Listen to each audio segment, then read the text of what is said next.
US President Donald Trump has released a national security strategy that redefines what Washington sees as vital to its security.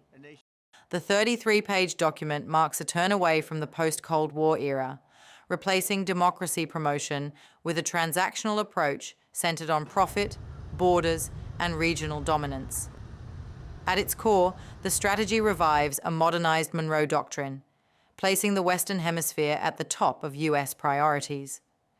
Washington plans to shift military assets towards Latin America, curb foreign influence, and respond more forcefully to irregular migration, drug cartels, and transnational crime.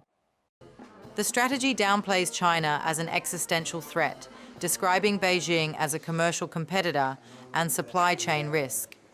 It stresses deterrence in Asia, but says the United States will not shoulder the burden alone, urging partners like Japan, South Korea, and India to take greater responsibility.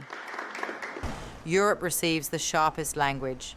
The document accuses EU governments of censorship, mismanaging migration, and facing what it calls civilizational erasure.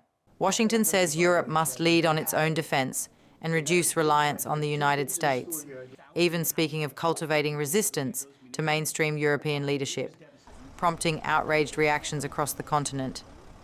The strategy hardens Washington's stance on Russia, calling Moscow a destabilizing power that continues to threaten European security.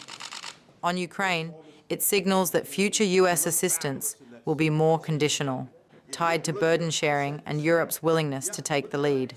The Middle East drops further down the list of priorities, with Washington arguing that energy independence and fewer major conflicts lessen the need for deep engagement. Future involvement will focus on stability, investment, and protecting trade routes, while maintaining commitments to Israel's security and containing Iran. Across all regions, the strategy abandons democracy promotion, saying US policy will be based on interests rather than ideology.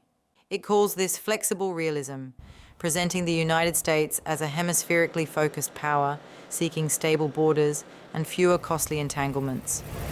Supporters call the strategy a realistic reset. Critics say it abandons values-based leadership, aligns Washington with nationalist movements, and risks weakening long-standing alliances.